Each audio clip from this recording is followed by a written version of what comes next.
Who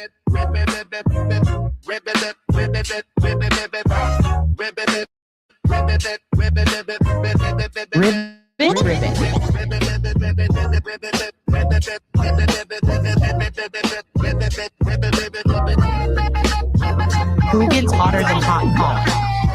Yeah, don't adjust your eyes, fellas. Pharaohs. It's Hugin cough.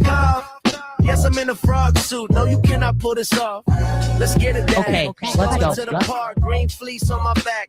Velcro under the chin, yeah, I'm carrying the track. Right these slow, tail wagging to the snare. All the alphas looking mad, but I really do not care. See a Doberman flexing, trying to guard his little click. I just hop over a puddle, leave him looking mighty sick. Do a basic brown mutt. I'm a neon amphibian, stepping in the dog club, changing the meridian. Your bark is kind of loud, but your bite is just a joke. I don't even got to growl, I just hit him with the croak. That's my voice of life. Hop up, make way for Hugin. Green suit on, yeah, I'm wildin', I'm proving. Your boy's looking tragic, my swagger is magic. I'm taking your bitches, it's honestly classic. Yeah, I said it, the fattest got to hear me, God. Leave your boys to the least, got them living large. Yeah, walk past the water bowl, give a little wink. Got a poodle and a bug, both offering a drink. Your boyfriends are sniffing each other's jump out of tree trunk. These bitches want a prince, well I'm the green prince of funk. Got a Frenchie on my left, got a husky on my right. I'm looking so fly, I'm looking out of sight. I'm a cold-blooded killer in a warm-blooded body, rolling through the dog park, turning it into a party. Y'all are chasing tennis balls, I'm chasing finer things like a reservation for two, fit for a frog king.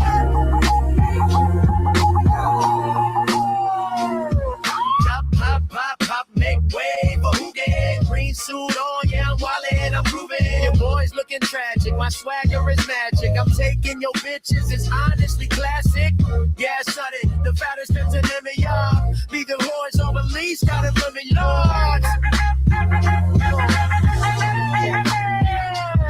I wanna mention Marcus, cause he's on this track. I'm flying, I'm floating like Shaq. I know for a fact I'm not on Epstein's list. I got my own feel with the bitches I kiss. I ain't got ticks, my DJ's beat matching. I ain't got fleas, that's my DJ that's scratching. I got mojo, I got swagger, I strut right past you, dog. You just a silly mutt. Bitches be thirsty, I'm their man's nightmare. The Dow is at 50, so I don't care. I don't remember signing on to this. I was once inside Hugin until Dad gave him his heart. Make way for Hugin. Green suit on, yeah, I'm wildin', I'm proving. Your boy's looking tragic, my swagger is magic. I'm taking your bitches, it's honestly classic. Yeah, shut it, if I don't do your limit line. Me the boy, you're the least, let him live it large.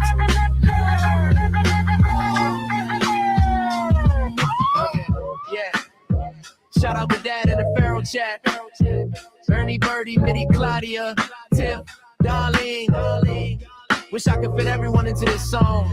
Yeah, Amra, Tish, Toms, Steven, Satan, damn it, Kevin, you wrong. Ladies, you don't gotta get all bent.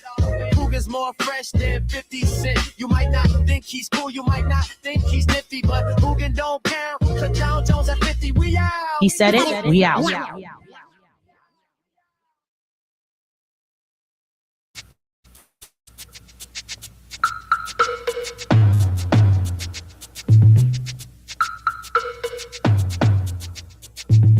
Savage beauty.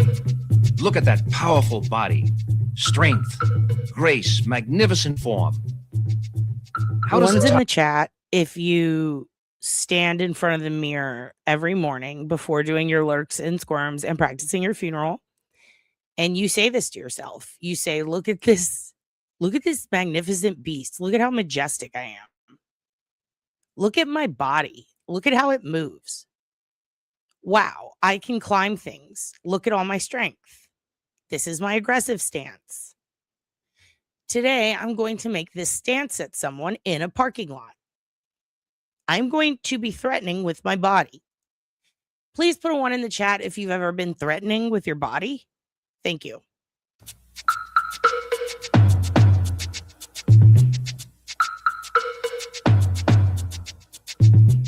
savage beauty. Look at that powerful body. Strength, grace, magnificent form. Magnificent form. How does the tiger manage to keep himself at the peak of physical fitness for his entire life? Great question. Great question. By sitting and eating and smoking. That's how a tiger does it. That's how a tiger stays in perfect form. You smoke, you eat, and you don't work out. And then you wake up and you go, look at this magnificent body. He doesn't lift weights, work machines, perform calisthenics or aerobics, and he doesn't jog. Yet he can tear the head off a man. His power. He only does dance kinetics.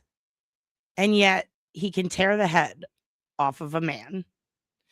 Look at her. She only does dance kinetics on Fridays. And she eats fillet of fish. Look at her magnificent body. Look at that form. Guys, today we're going to talk about athletics, aka calisthenics, aka basketball. Because I'm into it now. Specifically, I'm into Larry Bird, but whatever. The point is, basketball, it's my favorite sport. I like the way they dribble up and down the court. It's fun. And now that I'm into it, you have to be into it. Okay? Well, you don't have to, but pretend you are. Because it turns out true crime doesn't just intersect with football, but also basketball. Would you believe it? In fact, I think my mate, my chosen partner, my common law husband who loves basketball is now getting annoyed with basketball because I like it. Okay? And if you want the person that you love, that you share your life with, to stop doing something, you get into it. That's what I've learned. And now that I have a lot of questions about Larry Bird. I have a lot of questions about Majestic Johnson. But most importantly, I want to know, Michael Jordan's dad got murdered? Would you believe it? And here's the thing. One time at a gas station, I bought a Michael Jordan keychain. And I said, man, what a guy. I remember people liked him. He used to jump, not very well, but he could dunk and throw the ball very good into a basket. And that crying meme is very funny. People love it. It's the meme of the century. In fact, let me show you something. Hold on. Please hold. Do you hear my chair squeaking? I need new chair. But first I have to pay off Hugin's bills. Why don't you get a job? Okay, anyway. I got this once at a garage sale. And a bunch of Michael Jordan paraphernalia, very cheap. And I got it for Dylan, and I said, look what I've brought to you. A bounty.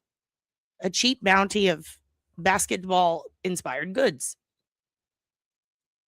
And he said, that's very cool. Michael Jordan is a badass. He loves him. He has a winning NASCAR team. That's true. Also, welcome to all of you. He tried to play baseball. He was not good at it. But he tried, and that's what's important. But my point is, his dad got murdered. And I was like, Dylan, why haven't you told me this? And he's like, I have 1,000 times. And I went, oh, well.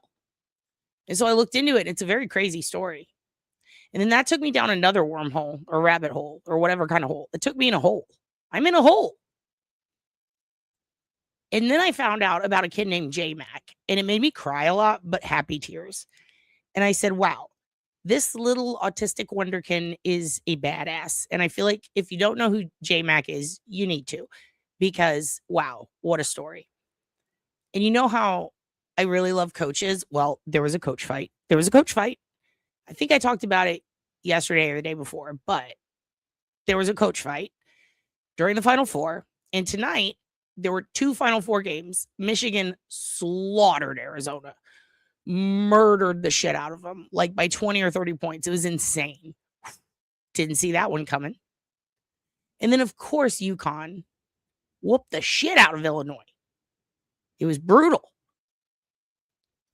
At 0.1, they whooped them. Well, here's the thing. It's not like a point differential with that one. With that one, they were the underdog. And then with 0.1 left, this fucking freshman made it dunkums. And then he April Fool's Day pranked his coach. And that was very funny to me. And I like that coach. So now that I'm into athletics, I want to talk to you about it. And I want to show you For those of you who don't know about Michael Jordan's dad, I'm fascinated by this. I'll tell you a little bit about that later. We'll close with that. Yeah, the USC women's team creamed UConn. You know what else? Dude, creamed them. And I have to stop using my Dark Casino app because it turns out Donald Trump Jr. has now taken it over and gets to make decisions for it now, unless Dylan was fucking with me, in which case I'm going to yell at him. Yeah, and the Geno thing is what I'm talking about. That's coach crimes, and we're going to talk about that in a minute. What the hell's on my finger? So yeah, there's also a lot of other stuff going on in the news that's really fucking crazy that I think is kind of getting buried a little bit. Okay, and that is an April Fool's Day wordplay / pun moment. But there was a missing 14-year-old girl from the 90s, from 1994, who they've been looking for forever. And it turns out she's been alive this whole time and she ran away on purpose. So holy shit. And if we have time, we've got Tiger Woods' DUI video. I don't know. I haven't seen it yet, but we could do a live react. We'll see. We'll see. So that brings me to my next question, which it looks like you're already kind of talking about in chat. Also, mahjong to you, everybody. And Tiff, everybody's here. Hello, Darlene. How are you doing? Where's your pens? So here's my question to you. Did you play a sport in high school or college or just in life? Is there a sport that you're really good at or that you played? What was it? What position did you play? Tell me everything in the chat while we learn about Tiger moves. You're all very athletic. Power comes from his own exercise system, far different from man's, and also far superior. It is the ultimate exercise system, which I call Tiger Moves. Ironically, when man sets about to improve his health and physical fitness through exercise, he devises systems which lack the simple wisdom of the tiger. Low-impact aerobics has far less injuries than high-impact, as does belly dancing with its smooth and completely natural moves. Tiger Moves, the best and most natural exercise system man can use. I'm John McSweeney, and I'm going to cover 7 of these basic Tiger moves. 7. Okay, I hope you're taking notes. Before that, let's go look at what you guys said. What did you play? I know that Cornholio, you ice skated, I skated, I skated. You were an ice skater. Okay, yeah, Coach Staley did stand her ground. Oh, that dude, people are reading lips. I'll show you. It's crazy. You can't do volleyball. I played tennis. I was a tennis kid. And to this day, in fact, I found out my neighbor upstairs plays tennis, and we're gonna go play sometime soon. Rock climbing, snowboarding. You played basketball. You were forward, volleyball, outside hitter, softball, pitcher, and sink swimming. God damn, Mia, you're just like he. You're very athletic. Flag football receiver. Okay, receive that ball, girl. Lacrosse and hockey. Ooh, I don't know anything about lacrosse, but hockey looks hard and scary. Field hockey, center forward, and you spelled center like a Canadian, and I love that for you. Was MVP 3 years in a row? Of course you were, because it's Mitty, bitch. Tiger moves. You just do Tiger moves and Tiger boobs. Excellent. Excellent. I don't want him to put on a shirt. I want to see his threatening body. Figure skating since you were 6. Oh, shit. Oh, you're like that little girl from Boston who they raised up. Lord, I will raise her up. 20 years skated for a team, USA senior team, and competed internationally, 5-time national medalist. So big deal. I don't know what SBT means. 29-20 national champ. Oh, 29-20 hasn't even happened yet. So that's super impressive. And now you're retired. Dude, y'all retire young, huh? What the heck's on your screen right now? A threatening man with his shirt off. I'm glad you asked. Thank you, Cindy. Hello, welcome. I was in marching band in high school, but now I'm a sword fighter. First of all, me too in marching band. Second of all, what? Sword fight me. Sword fight me now. Nope, nothing, never. I can hardly walk straight, but I was in marching band. Of course you were. I was in marching band too. Marching band is hard. People don't realize it's hard to carry things. You did ice and roller skate. Of course you did. You were probably the tiniest little, sweetest little nugget on there. God damn it, you were probably so adorable skating on that ice and shit. Okay. Let's see what we got here. Tiff was a weight trainer. Oh, shit. I beat a dude arm wrestling, did most sit-ups in my class in 1 minute. You know what? Of course you did. How much could you bench? What was your benching? I'll tell you what. Your good old dad here. I might not be good at a lot of sports. I have a bum wrist. Oddly, tennis, great at. Pretty good at. I'd say I'll whoop most people's ass at tennis who are females on my level. Unless you play professionally, you'll definitely whoop my ass. But I can pick things up. I can't push myself up. I can't pull myself up, but I can pick up and carry 420 pounds because I did that for my friend when he was drunk and I carried him upstairs, which was insane. Did my back hurt the next day? Yes. Can I do anything of importance with that? No. Will I help you move? No. Will you help me move, please? There you go. That's your answer. Cheerleader does count. Cheerleading is very hard. I was high school mascot and I had to work with the cheerleaders for 4 years, and those bitches, woo, they work out. They can fucking go. And when I tell you the gymnastics shit they did was insane, and we were a shit school with shit gymnastics.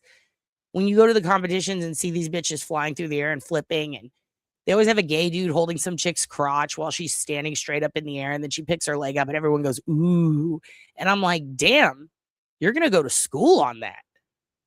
So don't let anyone ever tell you that bending your leg behind your head is not important. It can get you through college, okay? I've seen bitches do it. Shooting guns, technically a sport, because this is America. How good were you? Were you a little Annie Oakley? I bet you were. Bet you were a little Annie Tokley. I wasn't much of a bencher, but I could curl. You talk about stone touching? Grounded. Crotch shot. Absolutely. Bring it on. These are spirit fingers. I remember all of that. That was so fun. I still have my spirit stick. I remember I told a bitch I was going to beat her to death with my spirit stick in high school and got in trouble. But I was very upset. It was a rough day. Darlene saved lives. She was too busy saving lives. She couldn't play a sport. She was busy saving fucking lives. Just kidding. She found time to ice skate. So she did have time. Good for her. I love you, Darlene. Everybody, look at this man's body. You can have this body too. Okay. You can have this body too if you like Dr. Pepper. Inhale back with tension. Exhale forward. Try to reach for the stars. Reach as high as you can. With tension, great tension. Come forward with great tension. Feel the tension in the triceps muscles. Think into those thigh muscles, the quadriceps, the hamstrings. The next tiger move is the stomach roll. This exercise now from the side, I push down and roll up. Flex, force it down. Come up. You've just learned in this tape 3 critical areas of life and self-defense. I'll leave you with one thought. It pertains to nations. It pertains to the... You know, this would be really funny if his balls just fell out in the middle of teaching you like karate or whatever that is. God damn, that would be funny. I'd hate it, but it would be hilarious. You cannot deny when something is that funny. Also, I forgot to tell you guys this in case you missed it. There is big news in government. Big news in government. Yeah, you guessed it. The Dow is up.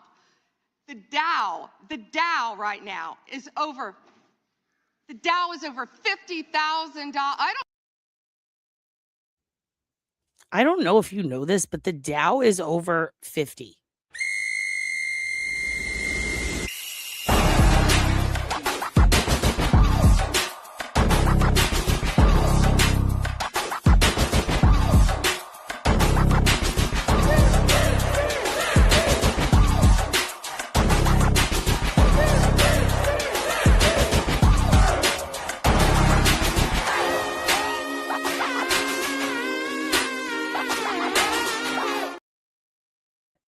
You know what? Bowling's not a sport. We can't play that. We can't play that. It's not even a sport. Is it? You tell me. Big boy get on the roof. I ain't never see a big boy get on the roof. I ain't never see a big boy get on the roof. I ain't never see a big boy get on the roof. Big boy ain't big on the roof. Never see a big boy get on the roof. I ain't never see a big boy get on the roof. I ain't never see a big boy get on the roof. Big boy ain't lay on the roof. I ain't never see a big boy get on the roof. I ain't never see a big boy get on the roof. I ain't never see a big boy get on the roof. I ain't never see a big boy grill on the roof. Never seen a big boy grill on the roof. I ain't never see a big boy grill on the roof. Big boy grilling on the roof. Big boy grilling on the roof. Big boy ain't grilling on the roof. I ain't never see a big boy get on the roof. I ain't never see a big boy get on the roof. Big boy ain't climbing on the roof. I ain't never see a big boy get on the roof. How you do it like that? Damn, you got tools on your back. Climbing on the roof. I ain't never see a big boy get on the roof. I ain't never see a big boy get on the roof. Shit, big boy get loose. Shit, big boy get loose. I ain't never see a big boy get on the roof. I ain't never shit, and you falling on the roof. I ain't never see a big boy hop on the roof. How you do it like that? Shit, you just make a back. Shit, you pick up your back. I ain't never see a big boy get on the roof. Get on the roof. Get on the roof. Get your ass out the roof. Get your ass back out the roof. I ain't never see a big boy leap on the roof. Get the big ass off. Okay, guys, I got something for you. I got a treat for you. Just give me 1 second. All right, you ready?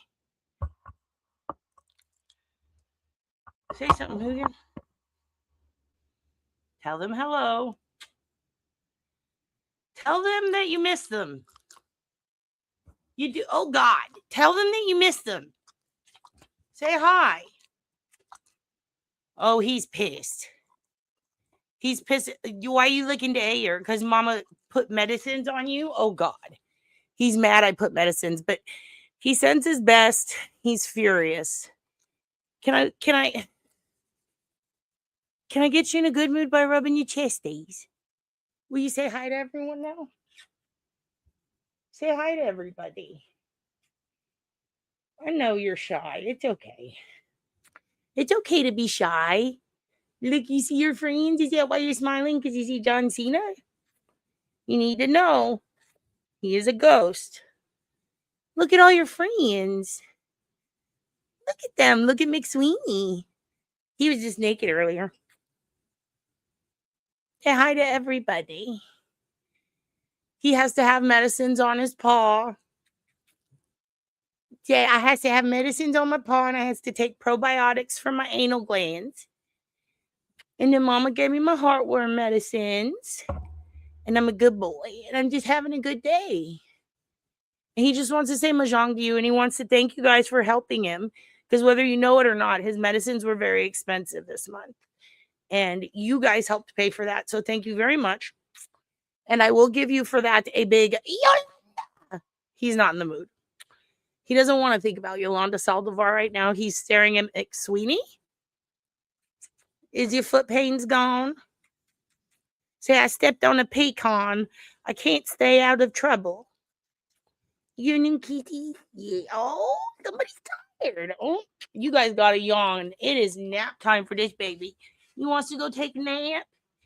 Down goes the Hoogan, and down he goes. Hail him and hail you. Thank you for joining us. It is Hoogan time. And today we're going to talk about sports, but most importantly, tiger moves. We have to finish our tiger moves. Individual. First a warrior, or all else is folly.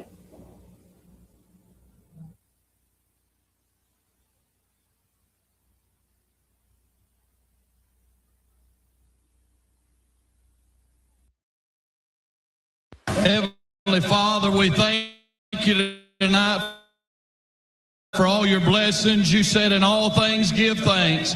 So we want to thank you tonight for these mighty machines that you brought before us. Thank you for the Dodges and the Toyotas. Thank you for the Fords. And most of all, we thank you for Roush and Yates partnering to give us the power that we see before us tonight. Thank you for GM Performance Technology and the R07 engines. Thank you for Sunoco Racing Fuel and Goodyear tires that bring performance and power to the track. Lord, I want to thank you for my smoking Lord, I hot want to wife thank you tonight. for pecans. They make a delicious pie, but please stop putting him in my dog's paw. Oh, you weren't here for pecan day? Corn. Corn is good. We have pecans in the yard, and when they fall, sometimes they break in half. And so you have these pecan shells everywhere. Also, I think that squirrels might fuck with them and eat them. I don't know. But there's a lot of broken pecan shells all over the yard, and he stepped on one. And I can't like rake them up. There's like thousands everywhere. So he stepped on one and it got lodged in his paw. So the round bottom part of the pecan, okay, was like sticking into his paw pad between his toes. And so between his, I guess his doggy index finger and his bird, that's where he's got this big rash. And you have to keep it really clean and or not a rash. It's like a cut that like the hair will come off between it because it got irritated. So yeah, had to have to like keep him from licking it. And then he's got medicines that goes on it because the regular over the counter stuff wasn't helping. So yeah, that's what happened. And now he's healing from a pecan accident. A pecan. Not the pecan. Never say pecan. Say pecan. My two children, Eli and Emma, or as we like to call them, the little E's. Lord, I pray you bless the drivers and use them tonight. May they put on a performance worthy of this great track. In Jesus' name, boogity, boogity, boogity, amen. Okay, and it has come to my attention that it's been a while since we've done this. So just for tonight, okay, just for tonight. Just kidding. We'll do this more. It's Lurks and Squirms time. Hello, folks. Nuck here. A lot of you have been asking me about my morning routine, so here it is. It's my new teeth. Snort-worthy smile, if you ask me. So I like to start my morning by waking up at 2 in the afternoon, get a quick lift, lick, and lurk in before I go off and spend the next several hours in the woods. And this time is mainly for my free-form lurks. I just lurk like no one's watching. Then I head into town to do some casual creeping. I mean, I'm freaking everyone out because I'm getting in my squirms. But you gotta squirm to stay firm. I forget what I'm doing for the next 3 days and get an office job that I absolutely hate. Spend most of my time hiding in the storage closet, but all my coworkers know I'm in there. The next 26 hours I'm purposefully unconscious, come to so I can try on some tuxes because I'm getting married. Love to Ragnora. I'll practice my funeral for 30 minutes, at which point I gotta pretend to listen to someone tell me about a dream they had, but I'm really just thinking about what I'm gonna say. Then, and this is important, I'll just wait, eerily, for hours. What am I waiting for? A big heap of nothing. I wait to wait. I'll spend 2 minutes trying to create fire with my mind, giving me just enough time for a last lurk before the day begins. That's the Bobo way.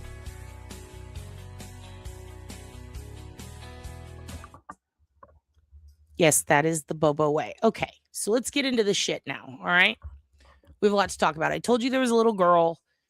She was 14 years old when she went missing, okay? They've been looking for her for a hot fucking minute. And now it's turned out not only is she alive, but she's fine. And I thought it was interesting because just recently, I don't know if you guys have heard this, but I was listening to an interview with a retired detective who started a project because when he was a detective, I don't remember where he was from, what department, but when he started in the cold case missing persons unit, he decided like, wow, it's been a while since a lot of these have been investigated. But what's interesting is he noticed that back in the day, before a lot of the technology we have now, we're talking like 70s to late 90s even, a lot of cases were not followed up upon in his department. And not only not followed up on, but really all that happened to investigate them was they reached out for a person. They couldn't get a hold of them, couldn't find them. They looked around town for them. Flyers were put up. Person's just gone. And this ranges from kids to adults, black, white, men, women. It doesn't matter. Like they just literally, made a couple of calls, went and looked for them, couldn't find them. End of story. It appears on the news every year and no one talks about it again. Sometimes they don't even appear on the news. And they're still considered missing. And there's just been no follow-up after that first time. Like not even 5 years later, 10 years later, just completely cold missing persons case. And he noticed that when he started calling on them, he said that he had about 1,100 cases he was looking at, not just for his unit, but for a bunch of other units. But his was like the central command office. And he starts looking into them and he decides, I'm going to try to just call or look up these people on social media or just see if there's any follow-up from their family. And he starts at the top of the list and he goes through and he said that he found that out of that whole list, it was something like 333 people not only were alive and fine, but they had been found or returned and just never updated the police out of this huge group. And then he said, wow, because he used to work in statistics. He was like an actuary for insurance before he was a cop. And he said that that's a huge number. And they're a pretty thorough department.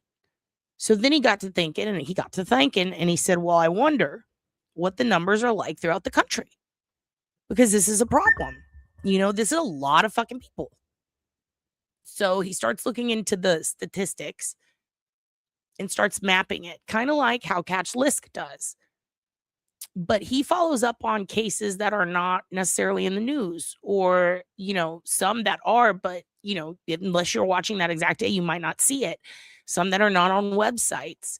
Some that are simply on a departmental list in a stack of boxes. And he starts going through and he decides, I'm going to try to follow up on every single missing person's case I can. And he found that on average, about a third of the missing people are not actually missing. In some cases, it's even higher in some states. That's insane.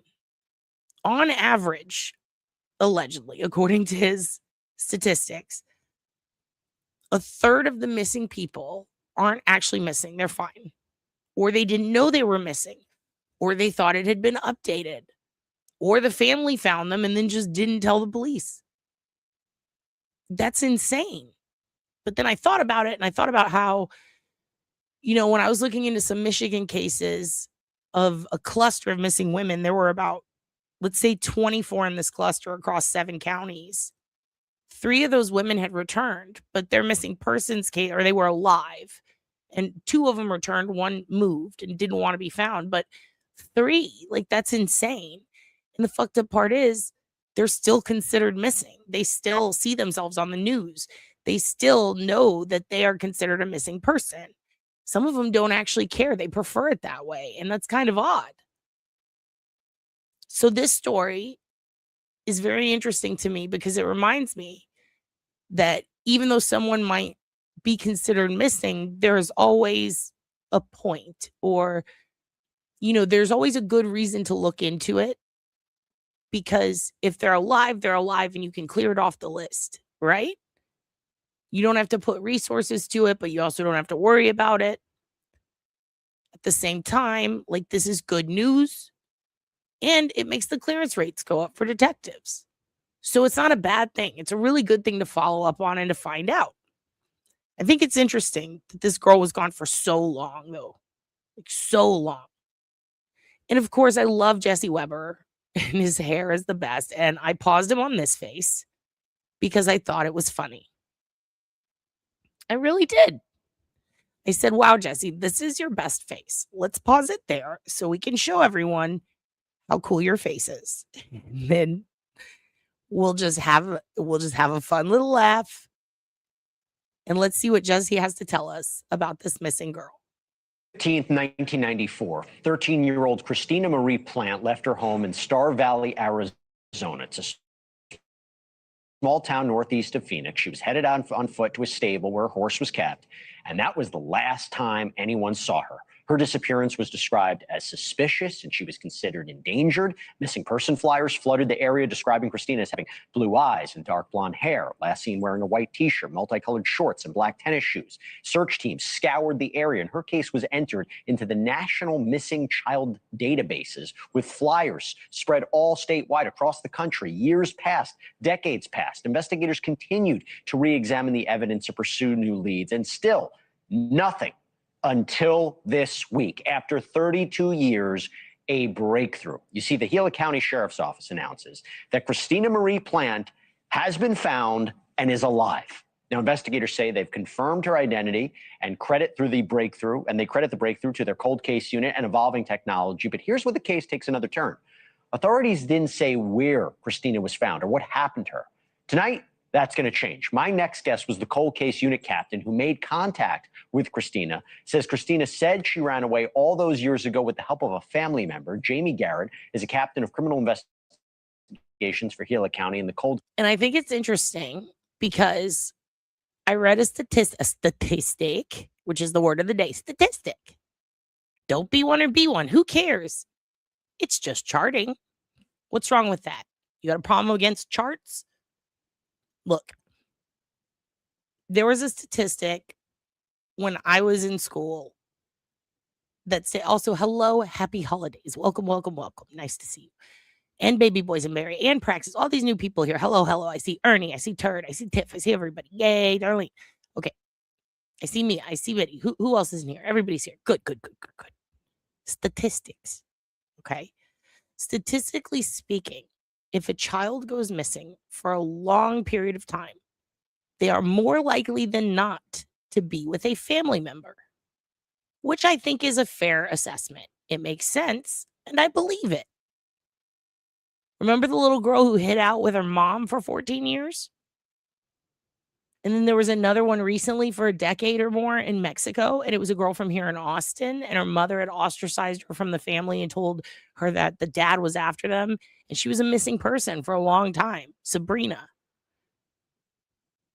It's just completely wild to me how families tend to be more likely than not the instigator, if not the protector of a lot of missing people under the age of 18. Now, is this because of a divorce issue, a custody battle? More than likely.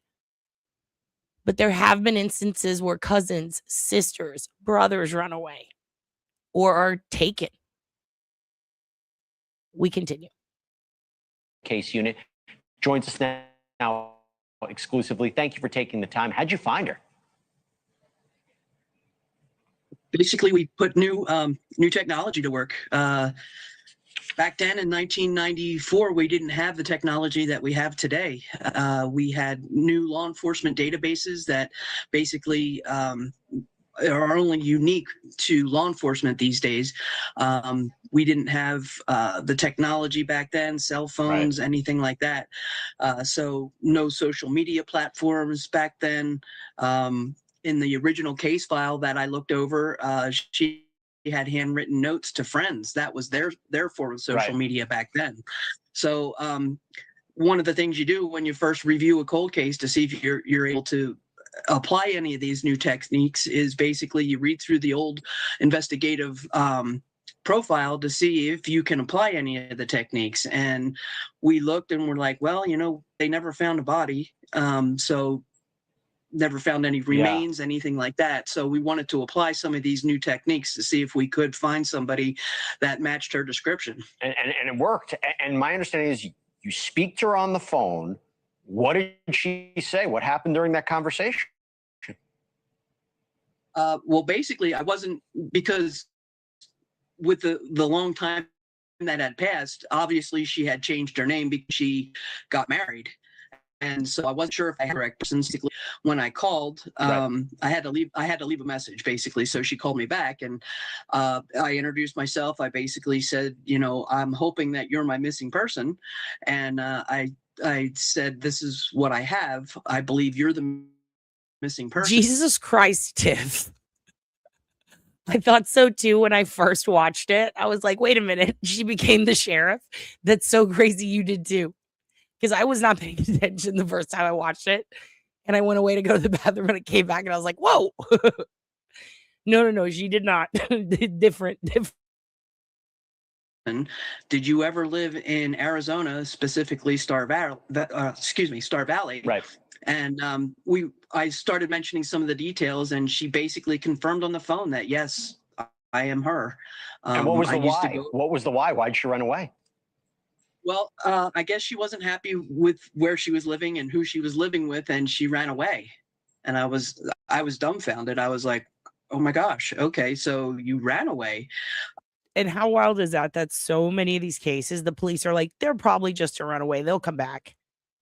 And the parents are always like, this is so fucked up. No, they're not. It's pretty much what happened here. But in this case, she was a runaway and she was like, nah, fuck them.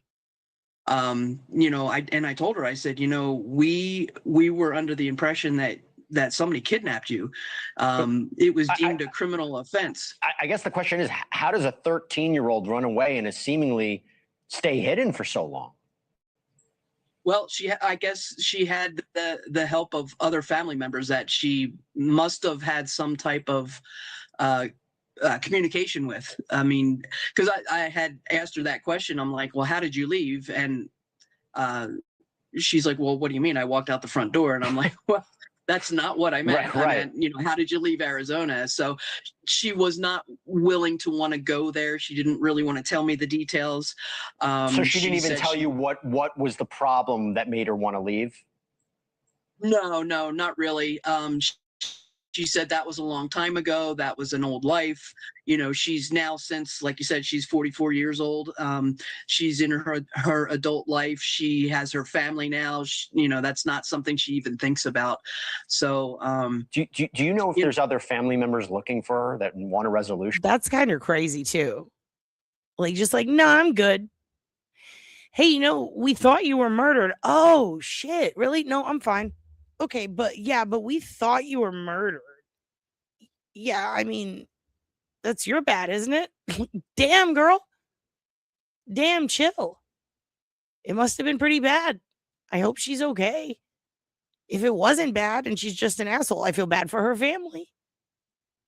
These are always weird situations. No, I don't think so, because the way she made it sound is she was with an undisclosed family member that she left with. Okay. And again, nothing in your investigation determined that there was a crime or that give you an indication why she would have left? No, other than she really wasn't happy where she was at. Wow. What a development. Let me just tell you, excellent police work. This is an incredible moment. We will see what happens next. And it doesn't sound like she wants to give more inclination or more explanation about what happened. But Captain, incredible work. Thank you so much. Thank you. Appreciate it. Thank you for watching. Subscribe below and download our News Nation app. You just got Cuomo'd. You just got Christopher Cuomo'd. Cuomo'd on a Saturday. Have you seen Cuomo? There he is. He's in blue. Why is he in blue? Why is the screen in blue? Why are his eyes blue? Why is the background blue? Because blue, blue, blue. That's right. Cuomo is bluey. That's the news tonight. Don't you feel gooey? I'm so sorry. I've been watching a lot of announcers and coaches and basketball stuff, and they just talk so monster trucky. But also I've been watching a lot of Bluey because it's Hugin's favorite show. And every time I look at Cuomo, I just think is he a gay? Doesn't he look like the most fabulous gay man? Doesn't he look like he look how pressed his shirts are. Look how blue his eyes are. Look how fancy he looks. This up here, let me see if I get right now on your... Okay, right there. I know it's an earpiece, but it always looks like an earring to me. To me, he looks like the politician you take to the gay club so that you can dance with him and go, I'm blue, bada bee, bada bum, ba ba ba bee, bada bum. Yeah, consensual family kidnapping. How do we feel about it? Is it in? Is it out? Consensual family kidnapping. Are you in or are you out? Are you and Cuzzo going to hit the town and never return? What's the deal? You going to get your siblings together and just leave forever? Just because dad won't let you go to the basketball game? Consensual family kidnapping. You going to ask your aunt to take you over the border? What are you going to do? Here's the question I want to ask you for the chat. You can pick any family member to kidnap you and take you somewhere. What family member and where are they taking you? Okay. I would get my cousin and we would go to Warped Tour. What would you do? Or No, I'd let my mom kidnap me, but she'd be kidnapping me from herself. So I don't know how that would work. She could kidnap me and we could go to garage sales. That would rule. They would pay them to take me back. There's actually a sketch of that that's very, very funny. I wish we could show it on here, but it's an old Murder Fist sketch. I think we can. I'll find it for another time. I think even Gillian Keeves did a really good sketch like that. My grandma, Big Sir. Big Sir for sure. For sir? Contributing to delinquency. Yeah. Yeah. Who's going to contribute to your delinquency today, Angela? You can pick anyone. Someone else's family member? Sure. I guess. But you got to lie. You got to say they're yours. You're already getting consensually kidnapped. You may as well lie about it. Phone, and you will get fact-based, unbiased news for all Americans. Okay. News for all Americans. If you are Canadian or European, if European, make sure you wipe. That was pretty good. I'm very proud of myself right now. I'm very, very proud. I didn't mean it that way. Listen. So this girl is back. That's great. Now it's time to talk about pew, pew, pew, pew, pew, sports. Dan Stevens, the Downton Abbey castle. Why? Why are you going downtown to a church with Dan? You're not peeing? Okay, good. If you're a peeing, I'm a pooping. Let's talk about sports crimes. I think that something happened at the basketball game this week. Which basketball game? That's right. Final Four for women between Coach Gino and Coach Dawn, that maybe it's not criminal, but I think it's an ethical crime. I think it was very shitty. So for those who don't know, because I just learned this, so let me act like I've been knowing this info, but let me relay what just happened, okay? Because I'm new to enjoying basketball, okay? Now, what led me to enjoy it? Sure, it might have been a dark casino or two, but listen, it's fascinating. It's the characters. It's the fights. It reminds me of wrestling. There are characters. They come in with entrances. Sometimes there's smoke. This is fun for me. There are chants. There's baby faces. There's heels. There's a lot there that I enjoy. And I see the coaches the way I see the managers in wrestling, right? You've got your Jim Cornettes. You've got your Bobby the Brain Heenans. You have your Gorilla Monsoons. You have your Paul Heymans. I've learned so much about, no, I lied about swearing off. Oh, by the way, I lied to you. I did not swear off the dark casinos because Final Four. But I will. Dad keeps his promises. I don't keep my promises. You're going to need to find your mom and get consensually kidnapped because I will keep lying to you about my dark casino use. Listen, I'm still with the same $5 I started with, though. So even if I win 1,000 and lose it, as long as I still got that 5, I keep it in the bank. It's in the bank of the app and it sits there. But now that I know Donald Trump is on the board, I am deleting my dark casino. It's going away. I cannot support that coward. Anyway, the point is, there are these coaches. There's this coach like Pat Summitt, right? She's this lady who was the best basketball coach in history for women's basketball. Found out about her, thought, wow, she's a wild card. She's intense. She's like that. She's like the Julia Childs of basketball. Like, everyone respects her. She's got a very significant face and voice, and the way she talks, and she used to be the coach in Tennessee. She's basically Stone Cold, but imagine manager, right? She ended up getting Alzheimer's very young and passing away, but it was a tragedy. And she was like apparently the best coach in history. Like she brought these girls to like the finals all the time. And then, yes, and there is a bimbofication element to a lot of it. There's a lot of, we'll get into that. That's a whole different thing. But yes. Then you have the coaches like this LSU coach, and her name's Kim Mulkey. And she looks just like Taryn Manning with blonde hair. And she wears the glitter band booster mom sweaters that you see in high school. If she could have mums, remember when we talked about mums? It's a Texas thing, but remember I told you about mums? That bitch is a walking mom, okay? but she's feisty as shit. And she's loud and she's tiny. And her and Pat were like very bestie, very close. They competed in a loving way against each other. She was also friends with another guy, another coach, Pat Summit. And this other coach she invited to a barbecue at her house with his entire team before they played each other the next day. And she gave him an orange tie as a gift, which are her team's colors. And then the next day, they just murdered the other team. Like, she just destroyed his team after feeding them all barbecue and giving them a tie. Like, it was wild. But she's beloved. Then you have Gino, who is her enemy, but he's beloved. He's a male basketball coach. He is the male basketball coach for UConn. The University of Connecticut never loses since he became coach. They are just always in the top 2 basketball teams in the country. He's been in more of the Final Four championships than any coach ever. I believe even Pat Summit at some point. But that was her rival. And it didn't start that way. It started she wanted to be friends with him. And then he was a dick to her. And when she died, he said something really nice to her. And they had final words and he cried. But before that, he was just, he gets off on fighting with people. I think he might be the Jim Cornette. He is the guy that he loves to hate you. He is so crazy. And he's all about traditions. Okay.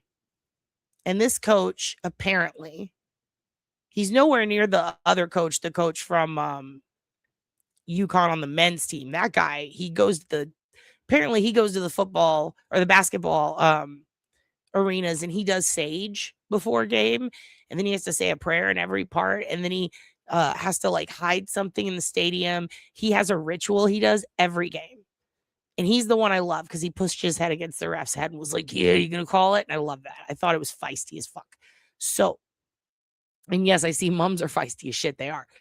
That's what the LSU coach was like. So this guy we're going to talk about right now, Gino, he is hard to get along with. He's got a very thick, in my opinion, Philadelphia accent. You tell me. He's loud. He's rude. He's written books. He has rivals. He has enemies. He's petty as fuck, but he's funny. He's spicy. He's salacious, but he's a great coach. He's probably one of the best in all of history next to Pat. And his team was going against the USC team for the big win. Okay. And he did a couple of things I noticed that made me, I was just so like, I was like in shock. I was like, I have to talk to the channel about this. I need to see what they think because it blew my mind. So he's not used to losing. He thought it was going to be a sweep. Okay. His team ends up losing at the, like getting murdered, like destroyed. Okay. So his women's team gets destroyed. And his player, Sarah Strong, in the middle of the, water instead of water. In the middle of the game, Sarah Strong is running off court, and I guess she noticed a tear in her jersey. And she just Hulk Hogan'd it. She rips it off, her top jersey. And she goes up to coach, and she's like, I need another jersey. Now, this was just after, okay, they had essentially lost another point to the opposing team. So it looked to me like she's pissed off. She's coming off court after being unable to block or rebound or whatever it was she's trying to do. She's pissed and she's like, oh, and she just rips it off. Well, then she goes up to her coach, and I'm presuming this is what happened. It looks to me like either Coach Gino, this professional who's been around for a long time, who can get petty, he can get mad, he can get competitive. We all know that. And you only need to watch one game with him to know that. It looks to me like either he's flat out lying, goddamn well knowing that we can all see it on TV and just choosing to lie to our faces and hoping we believe it, or it could be a misunderstanding and he doesn't want to put it on his player, in which case he's taking the sword. He's falling on the sword. Because after she rips her shirt, Gino is pissed. And it looks like the whole game he's pissed, not just because they're losing, but it seems that something was building up inside of him. Is it cum? No, it's not. It's anger. You wrong, Kevin. So we find out at the end of the game when Gino, there's like 0.8 seconds left in the game. And the opposing team is smoking him by like so many. It was like 20 points. It was ridiculous. So they decide to just wait out the clock. And while the game is still going and the girls dunking or dribbling the ball, they're just dribbling. Coach Gino goes across the side of the court to the other coach, Coach Dawn, who is feisty as fuck. Gets in her face. He goes to shake her hand, and then he starts talking shit to her. And no one could see what it was, but she just went off. And she's like, I'll beat your fucking ass. And it was crazy. And then he walked away angry. They had to hold him back. They had to separate the coaches. The game is still fucking going.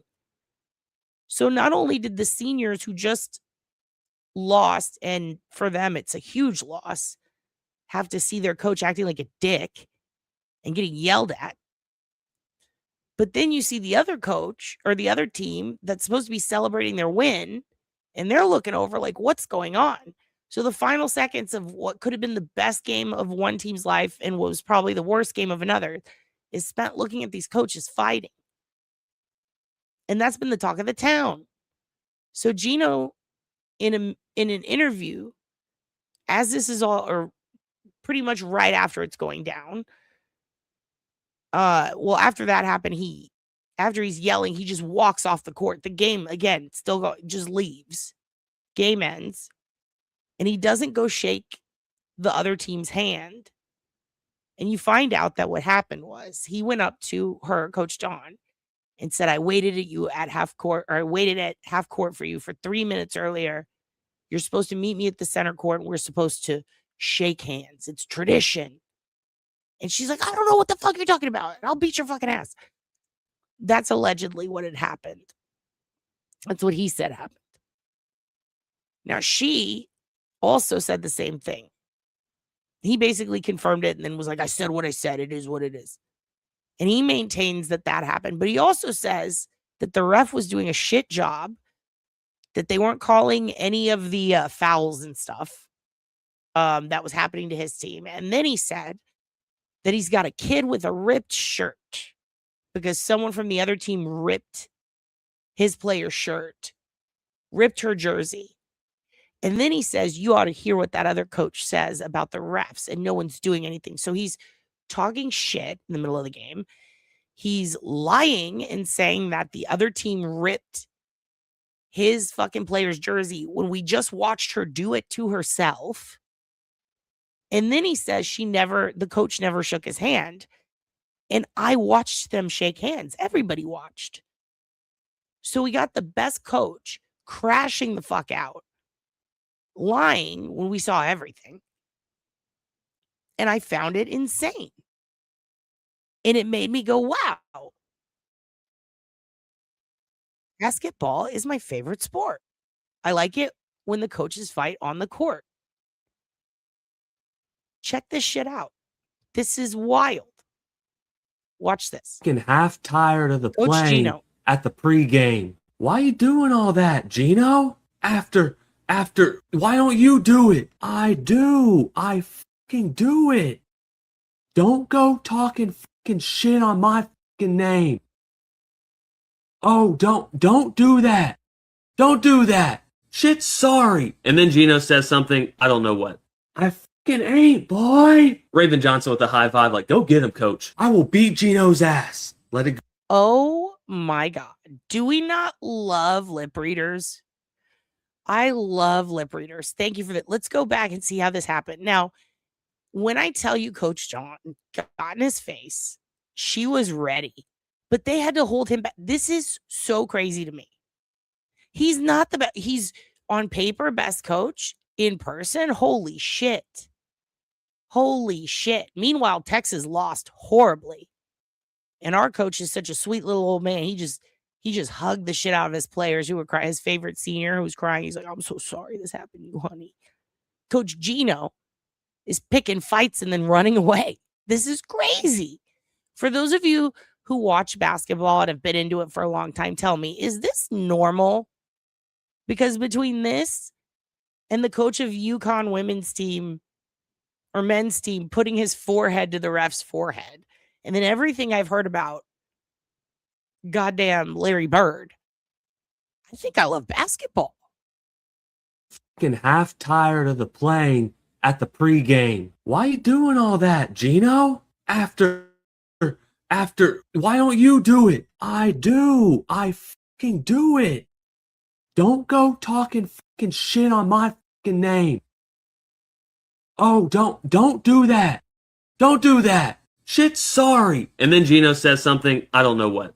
I fucking ain't, boy. Raven Johnson with a high five, like, go get him, coach. I will beat Gino's ass. Let it go. Come on, come on. Hey, girl. I will beat Gino's ass. I will beat Gino's ass. Dude. And then the other coach, the assistant coach for Gino, had to come up to her and be like, I am so fucking sorry, dude. Bobby Knight throwing a chair comes to mind. I have to look that up. I watched Malice in the Palace. Okay. That seemed fun. That was a lot of bodies flying everywhere. That was intense. I will beat his ass. Game goes final. Gino straight to the locker room. Are we okay? I would never do that. I would never do that shit. What Gino was upset about, post-game presser said he had to wait 3 minutes for handshake with Don. Obviously, just upset about Don putting belt to ass. Just upset about Don putting belt to ass is my favorite. Holy shit, did she ever. Legendary asshole. And part of me is like, if this is how he is, if this is just how it is, if this is how they do it, damn, he's the heel.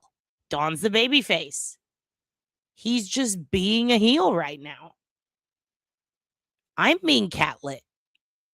Catlit by Gino. Putting belt to ass.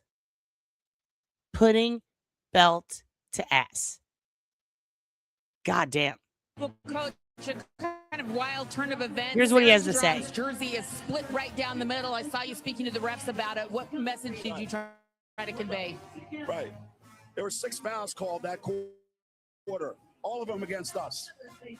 And they've been beating shit out of our guys down there the entire game. And I'm not making excuses because we haven't. Do you hear that? Is it Philly? Can you guys just confirm for me? Is this Philly, his accent? Can I make it louder? I wish I could. I want to. Let me see if I can make it a little louder. I don't know if this will help. I don't know what I'm doing or why I'm here. I'll play him again. Tell me, is this Philly? I need to know if this is a Philly accent. It might be Baltimore. If it's Baltimore, I get it. Coach, a kind of wild turn of events. Sarah Strong's jersey is split right down the middle. I saw you speaking to the refs about it. What message did you try to convey? Right. There were 6 fouls called that quarter, all of them against us. And they've been beating shit out of our guys down there the entire game. And I'm not making excuses because we haven't been able to make a shot. But this is ridiculous. Their coach rants and raves on the sideline and calls the referee some names you don't want to hear. And now we get 6-0, and I got a kid with a ripped jersey, and they go, I didn't see it. Come on, man. This is for the national championship. Okay, well, we did see it, actually, and she ripped it herself. She ripped it off like Hulk Hogan. Wow, he is out of pocket as fuck. He has no accent at all. You are lying. You are a lying liar. Lying liar who lies. Also, shout outs to Kristen, by the way. Thank you, hun. She sent me a little cash app. I appreciate you, Kristen, with a nice, lovely note. And I want to shout out to whoever, I just saw this on my desk and I forgot to say last week, whoever sent me this book, thank you. I don't know who it was. It didn't have a name, but thank you very much. Oh my God, this is cool. It's called Unruly Places, Lost Spaces, Secret Cities, and Other Inscrutable Geographies. I got it in my mailbox, and I have to say to anybody who mailed me anything, I fucking am so pissed at our post office. I had to go in there twice to talk to them about it. I've been getting this guy named Hans, his mail, filling up my mailbox every week. I've been checking it regularly, finally, again. And I'm just not getting any mail for me. It's all this Hans guy. It's guns magazines and magazines of women posed on motorcycles. And a lot of Hans's, like, I guess, addiction specialist and VA stuff. Hans, babe, I have your mail. I don't know why I'm not going to say his last name, but I don't know why I'm getting Hans this shit. He apparently is a real guy. It is my mailbox, but I'm getting all his shit. And out of a huge stack of mail, this is the only thing that was for me. And I appreciate whoever sent this to me. I am currently starting to read it, and it looks very cool. And I thank you very much for the lovely gift. So shout outs to the bookworm, and shout outs to Kristen and Donna Barkley. Sometimes if you guys send me like a $5 or $10 Cash App or Venmo, I'll check it, I'll see it, and I'll respond, or I'll hit a heart or something. And then I'll be like, I need to talk about this and say thank you to them, like in person. And then I put you on a list, and then I forget about the list. So now, if it comes in after the stream, I'm going to thank you in the next stream. But sometimes it might be 2 days, so it might feel weird. But I'm sorry, but thank you. I appreciate you. Now, Hans has a problem. He really likes guns, and he likes ladies posing on motorcycles. But he also seems to be hopelessly drowning in addiction. So I hope that he gets better. And thank you for the book, everyone. I think my ADD is out of control. I get so lost sometimes thinking about things, and I end up talking about all sorts of shit and forget the point. The point is, what the fuck do you mean he doesn't have an accent? We're listening again. Wild turn of events. Sarah Strong's jersey is split right down the middle. I saw you speaking to the refs about it. What message did you try to convey? Right. There were 6 fouls called that quarter, all of them against us. And they've been beating the shit out of our guys down there the entire game. And I'm not making excuses because we haven't been able to make a shot. But this is ridiculous. Their coach rants and raves on the sideline and calls the referees some names you don't want to hear. Already talking shit. Rants and raves on the sidelines. That's what I'm trying to figure out. Is it Philly? Ladies posing on guns. Of course you do. Of course you do. Philly is no accent. Get the fuck out of here. It is. Philly is the strongest accent. Water. Here. Get away from a dutter. 6-0, and I got a kid with a ripped jersey, and they go, I didn't see it. Come on, man. This is for the national championship.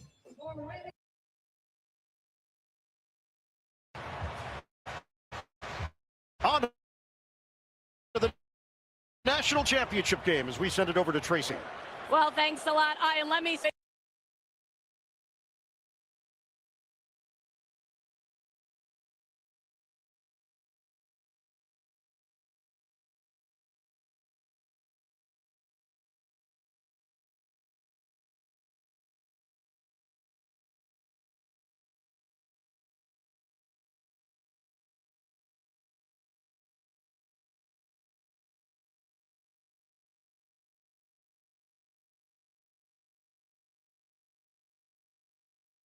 Man, you should have heard the things I said. Good thing I was muted. So many things I said that could get me in so much trouble. Anyway, I don't know why that was playing. That was not supposed to be in there. But Dan Hurley is the coach I like, who pushes his shit up. You didn't hear an accent, but you like that? You like his attitude? Yeah. You think Jersey? Haha, he's you, Melissa. Okay. So I think that there was poor sportsmanship. There was bad sportsmanlike conduct at the games. And that's just what I think.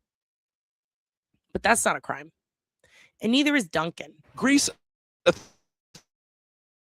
Athena High School. Neither is dunking. Okay. Dunking's not a crime, and it shouldn't be a crime. All right. But there was this news story I saw. It popped up in my algorithm. I was like, we got to talk about it. We have to. Because there is a kid. All right. How many of you know who J-Mac is? How many of you know? If you know who J-Mac is, I'm going to play for you. Hopefully it won't get copyright struck. I don't think it will. J-Mac is a kid who went viral because he had always... Also, happy Easter, Noah. Also, happy Easter to all of you. Happy Easter to all of you. J-Mac is a kiddo who went viral because he's an autistic teen that was obsessed with basketball. And he loved it so much and he wanted to play. And he got on the team, and he ended up becoming the manager because I guess his autism, they felt like maybe it could be too overwhelming, or maybe he wasn't consistent. But essentially, the issue was he wanted to play basketball. They made him the team manager, kind of like, team manager, water boy. He did everything. He was very humble, and he didn't care. He just wanted to be a part of it, And so they allowed him to enter a game at the end of, I think it was his senior year or something. It might have been his freshman year. I don't remember. But they finally allowed him to enter this game and play after he had not played for years. And he had always been good to the team. Loved him. Like, you know how they say he's their mascot. Like, the team loved him. He was their dude. They didn't bully him or anything. They absolutely loved him. And the coach was like, all right, come on in. And this kid fucking murdered. I'll let you watch the story now. I ended up getting kind of addicted to this J-Mac story. Okay. And I found an update of it. And get ready to go on a roller coaster of emotions. Here we go. Greece Athena High School in Rochester, New York, has a new, most unlikely hero, a special ed student by the name of Jason McElwain. Let's keep it going. Jason is the basketball team manager. For the past couple years, he's been assisting Coach Jim Johnson, helping with whatever the team needs. And go! Get him motivated and hand out water and just be enthusiastic. Enthusiastic, to say the least. I love that he wears a tie and he dresses like the coach. And Captain Insano shows no moisey. Also, hello, Laura. And I didn't hear him say hoagies. So the jury's out on that. We'll figure out his accent later. We'll figure out what it is. So this is little J-Mac. All right. I love him already. Like, he dresses like the coach. He's obsessed with the coach. He's obsessed with the game. He's obsessed with his job. They're like, whatever needs to get done, J-Mac's going to do it. All right. He's adorable. And I just looked it up. The reason he couldn't play on the team is because apparently, like, the special ed kids, you got to be careful. There's insurance, there's parental shit that, there's also like specific teams that they're allowed to play on. But also in some cases, they will make an exception. It depends on how high functioning you are. And it's really for the protection of the kid, because you don't want the kid to like get hurt or have a meltdown or something. It could be embarrassing for them, but it could also like seriously cause for real fucking trauma. So they're very, very careful about that. And watch what happens to J-Mac. I'm going to cry. Oh my God. Despite being born with autism, Jason's father says his son has never had a problem expressing himself at basketball games. I was always concerned that he might get a technical and they lose a game because he, start yelling or whatever. Let's have a hard practice tomorrow. All hour and a half. And let's get ready for Arcadia. Let's go. 1, 2, 3, 2. Because he has been so devoted to the team. I would like to make an announcement. No, not self-diagnosed. This is for real diagnosis. Also, born a baller. Born a baller, still a baller. Heard of him? Ooh, don't spoil it. Everybody's going to cry. For the last game of the season, Coach Johnson decided to let Jason actually suit up. Not to play necessarily, just to let him feel what it's like to wear a jersey.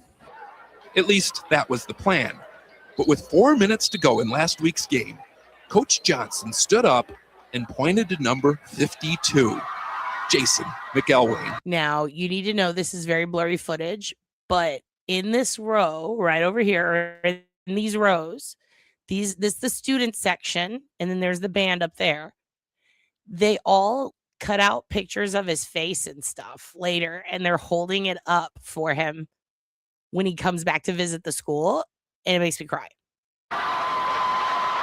After years of fetching water and toweling off other people's sweat, Jason was actually in a game. His first shot was a 20-footer from the right baseline. Was it close? Did you almost make it? I just airballed it. I'm like, just, dear God, please, let's just get him a basket. His second shot missed too, but the third was a charm. A 3-point no-doubter. And Jason wasn't done yet.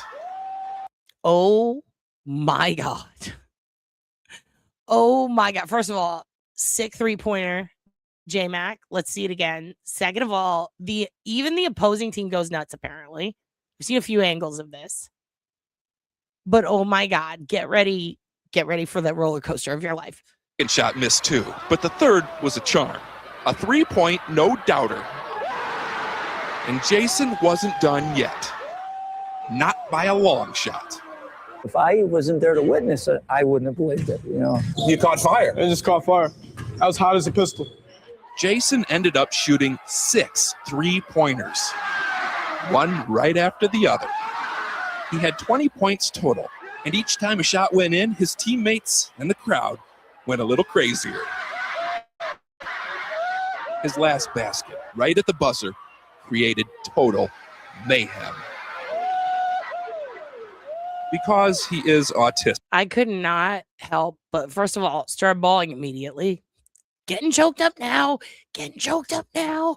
I have to say, when that happened and I saw this video and that part happened, all I could think of was, oh my God, I hope he's not like auditory sensitive.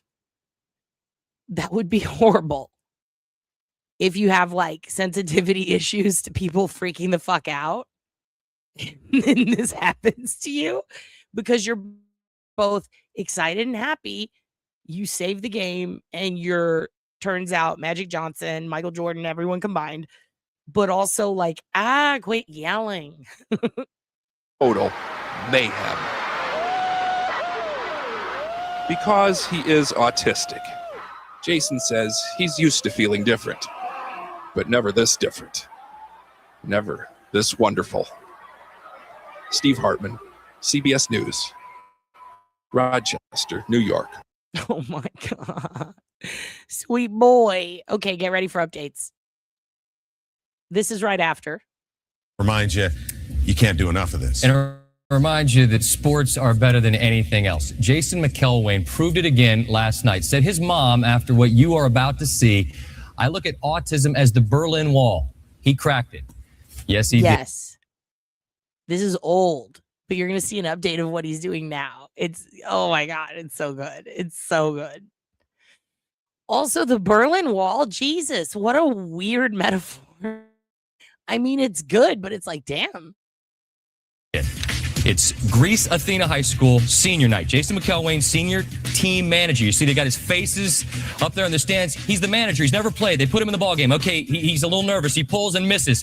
He's diagnosed with high-functioning autism, and he goes just berserk from 3. Look at the gym, just exploding with every...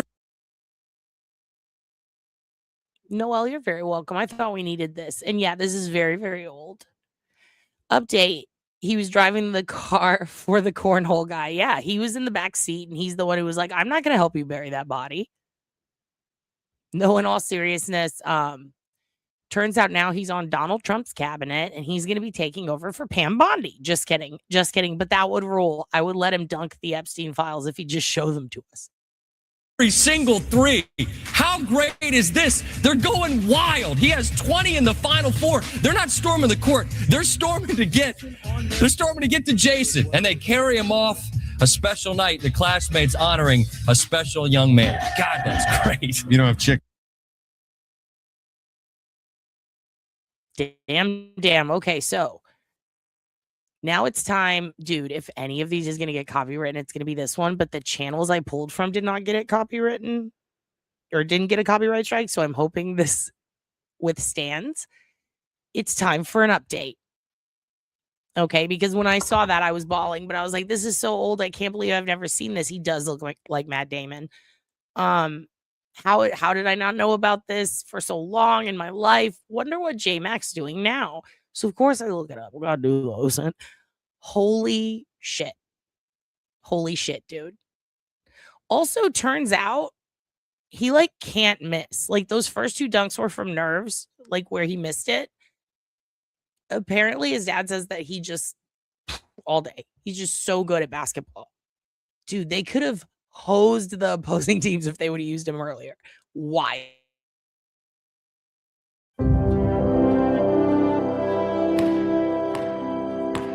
What we all want in life is a shot. But what we do with it, that's the story we all want to tell. You know, I've coached for 25 years, and I've never experienced that, the emotional high of what happened. What happened for Jason McElwain, or J-Mac as his friends call him, is about more than a shot. Diagnosed with autism at 2 years old, now identified as highly functioning, he's never considered himself different or separate, especially when it comes to sports. Sports has always been, how could I say, his equalizer. He's just like any of the other kids out there. It's not really a big deal at all. Oh my God. It's killing me. It's killing me, this sweet baby boy. Let's go forward, see that dunk again, high quality. That third trip down the court. Magic.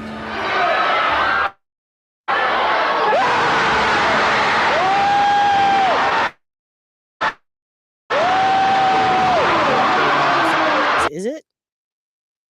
Yeah, it is. It is. I think we're going to see, is there the, no. Nope, it's not.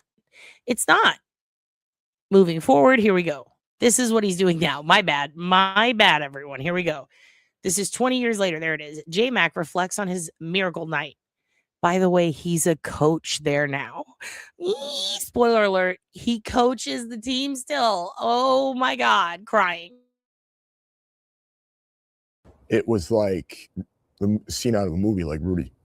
But the movie got even better. He kept shooting and kept hitting. It's like Rudy. I'm obsessed with Rudy. What a great moment when the underdog wins. Holy shit. Holy shit. Look at him. He's an adult and he still looks like Matt Damon. It was like the scene out of a movie, like Rudy. But the movie got even better. He kept shooting and kept hitting. Another three and another three. I was on fire. It was hotter than a pistol. The rest of the night was a celebration with teammates, classmates, teachers, coaches, something he still treasures. Just like the support in the community and support in that six man and our team meant so much to me, my family, and our team. It was just unbelievable. The fame continued. Yeah, you don't remember the movie Rudy? Wasn't one of the Hobbits Rudy? Was it Sean Astin? Or am I getting that wrong? It was some fucking chunky heartthrob. And he's bad at football, or they don't let him play because they're like, no, your hands are dumb or something. I don't remember. But the point is he can't play. You're not allowed to play bad, or you're bad at basketball. Then at the end, or not basketball, football. You're bad at football. Fuck you. And then at the end, he wins the whole game and they carry him. And it's like, hey, you're not that bad. You know? And it's like this kid. Amazing. I can call them hobbits. I met one. I met their leader. He stole my cigarettes. Continued. He met the president. He won an ESPY. He went on just about every talk show around. While that eventually slowed through the years, Jason's passions did not. I've coached for 19 years. I worked at Wegmans for 15 years. I've run 5 Boston marathons. I've spoken 120 something times over the country. It's just all. Are you kidding me, dude? This kid's fucking running Boston marathons and shit. Dunking on them still. He's the coach. I'm the coach now. The Shire folk ain't ready for this shit. All of God's blessing. He now works for the Greece School District and says he only plays basketball once in a great while. But get him on the court at Athena, Mac just comes back. Hotter than a pistol. How do we get J-Mac? Jason J-Mac. How do we get J-Mac hoodies? How do we get the hoodies? And also they did a news report on him. J-Mac is back. Dude, he should run for president. Could you imagine him and he's there with Putin and he's like, okay, who gets to have all the missiles? Let's do a dunk off. And then he just donks on Putin. The world is not ready for an honest president. That's actually probably true. I don't know if he does. I don't know if he does Shire Shorties. No, not in here, not allowed. Dude. You know the kid that nut swelled because of a spider bite, I think. Who? Whose nut swelled? The Millers?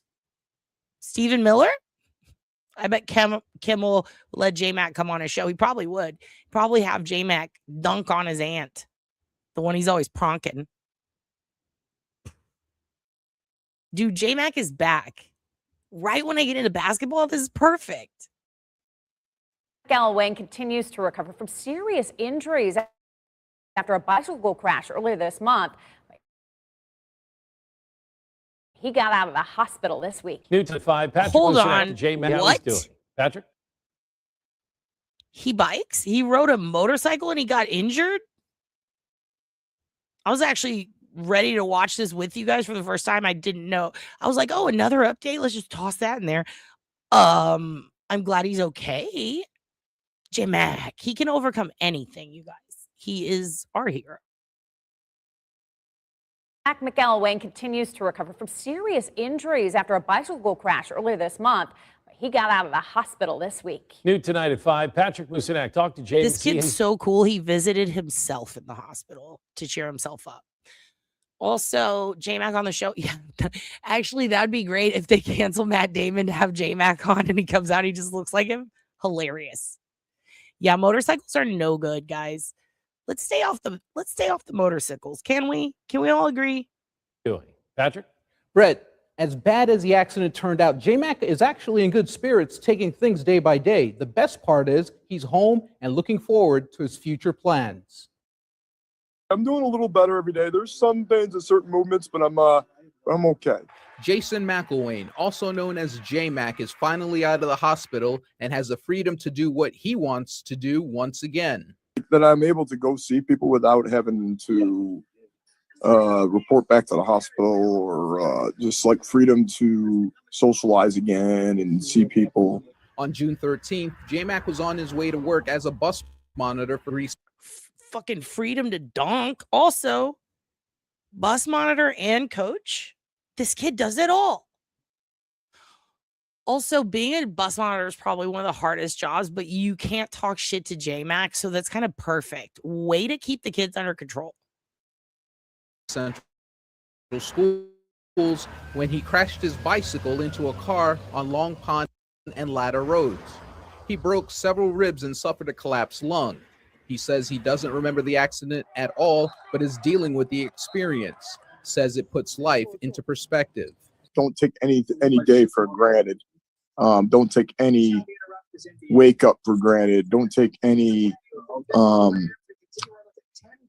day that you're able to walk for granted. In high school, J-Mac was a basketball manager for Greece Athena. During his senior year, he became a national celebrity after sinking 6 3-pointers in one game and scoring 20 points altogether. It was his first and only game. He says he has some immediate plans. Number one is to continue his recovery. He shared what else he has in store. Stop by some basketball camps and speak at those, and do physical therapy and get my daily walks in and go.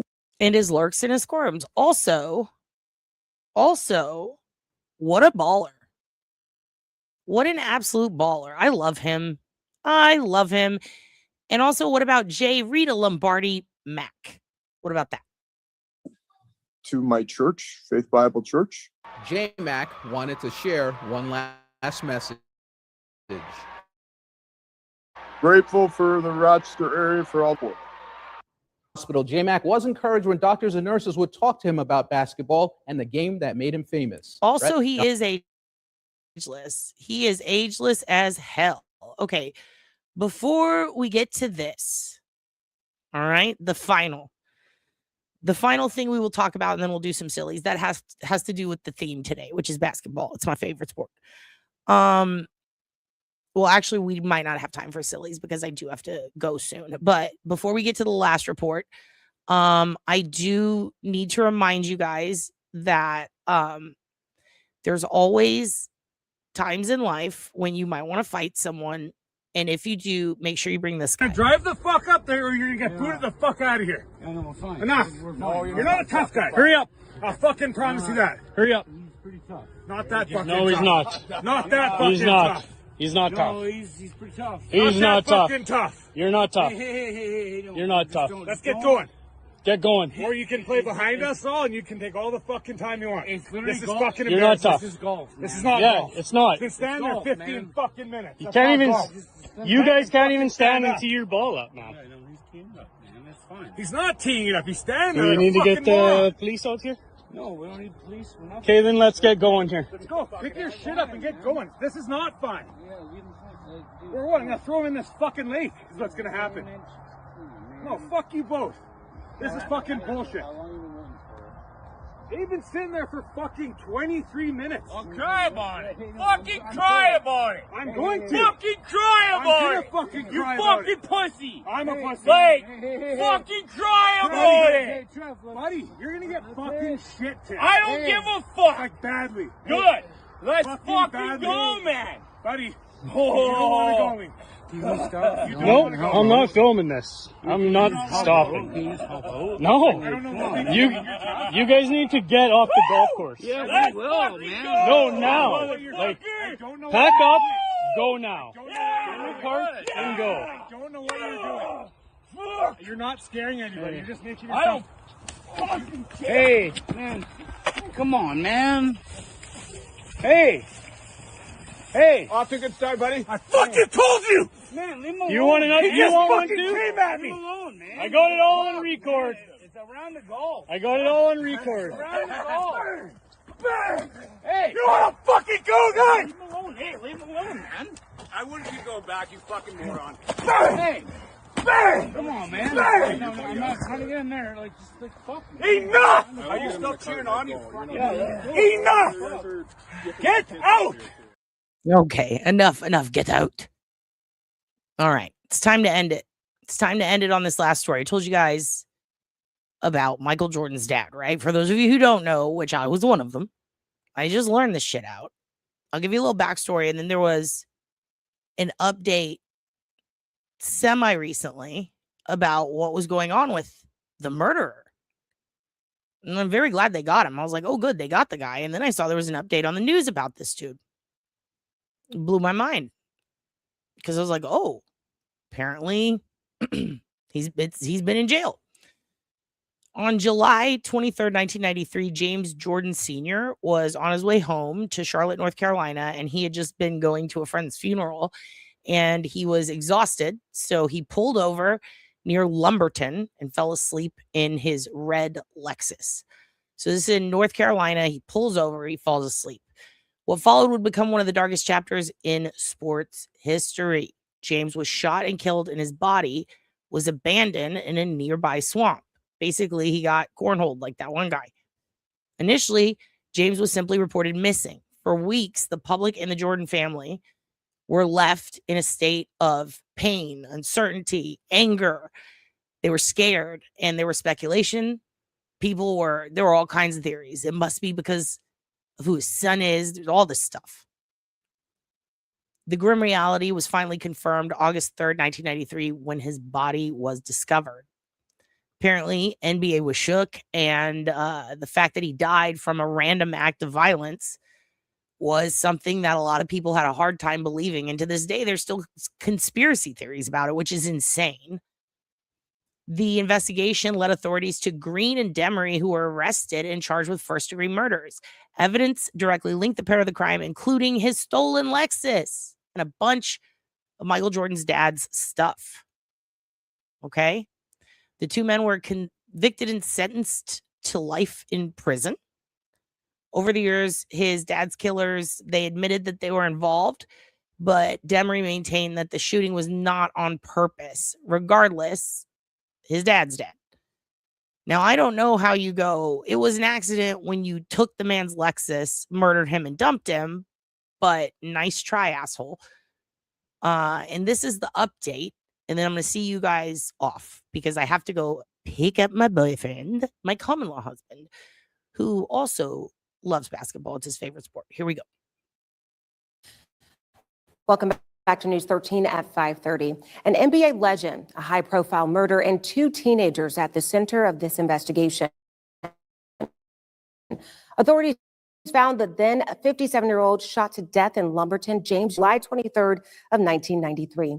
A jury handed down murder convictions for Larry Demery and Daniel Green for that crime.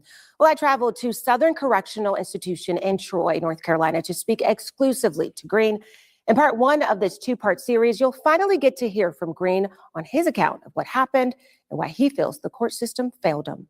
32 years. That's how long Daniel Green, the man convicted in the death of James Jordan, NBA great Michael Jordan's father, has been incarcerated. I'm managing the best, I think a person could under these circumstances. The murder, connected to arguably the greatest NBA player of all time, stayed in the headlines for decades. Although Green has spoke to media before, he's coming forward again because he wants the unedited truth revealed. There's a presumption of criminality, especially when it comes to people that look a certain way in the society, people that talk a certain way, you don't use the proper grammar, if you dress different or whatever. So that's hard to overcome. Authorities arrested and charged Larry Demery and Daniel Green for robbing Jordan and then killing him. His body was found nearly 2 weeks later in a swamp in Marlborough County. Demery took a plea deal from prosecutors in exchange for telling them who pulled the trigger. And isn't that interesting? How Demery says he didn't pull the trigger. It was an accident, both at the same time. That's what I find fascinating about this, is that the guy who was given a plea deal said that it was an accident, but also said he didn't pull the trigger. I find that very odd because he said it was an accident before he said that he didn't pull the trigger. And it's like, well, then how would you know if it's an accident? If it were. So that guy lied. And I don't think the cops got it wrong. I mean, these 2 guys did it. They definitely did it. They had his stuff. There are mounds of evidence against them. So it's kind of, I hate to say, a moot point because they both did it, But, oops, got it wrong. I see. It was a fuck up. But I think it's interesting because the other guy got a plea deal out of it. And more than likely, he could have been the one who was the shooter. Either way, they both fucked up, but still, you can't just give the first one to rat grace because obviously the first one to rat could more than likely be the person who did it. They could just be lying. It's very strange. Year-old man, which is where I am right now, to ask me why did I do something like that now, I would not be able to give you a rational reason. But Green says he was not the person who shot Jordan. He doesn't deny helping his counterpart, though, get rid of his body. The 2 were longtime friends. Why help your friend? I mean, I know you guys have been friends since 3rd grade, but if you see that there's a body, it's an expensive car. Did you guys not have any idea who that person was at the time? I didn't know. I think he knew. I think there's a possibility that he knew because there was, there's been talk about a championship ring, but I've never seen a championship ring. According to some witnesses, Larry Demery did sell the ring, but why did I do it? I was a kid. It was that teenager mentality that Green says caused him to make poor decisions. From age 16 to 18, he says he served time for another crime that he never committed and claims his incarceration during those years likely stunted his development and influenced his decisions. No matter what I said, nobody believed me. And because I was saying that I wasn't guilty of the crime, that brought retaliation. When you heard... Okay. I do have to go, but we will leave off here and we will finish. We'll do part 2 basketball soon because there is more to this story. But I would like to encourage everyone to look into this because I'm fascinated with it and I'm curious. I hope the Innocence Project doesn't take this up because I do think that they both fucking did it. And that's a good question, Melissa. We will dive into that. Because remember, this is also similar to what was supposedly what happened with Adnan Syed and his buddy who allegedly narked on him. But anyway, this is a lot. And we're going to get into more of it. And basketball is fascinating. But I had to show you some feel-goodery too, because we do love a good Rudy moment. Thank you guys for being here tonight. I'll see you tomorrow. You're the best. I will lead you out on this because now that I love basketball, I understand why Shaq can do this.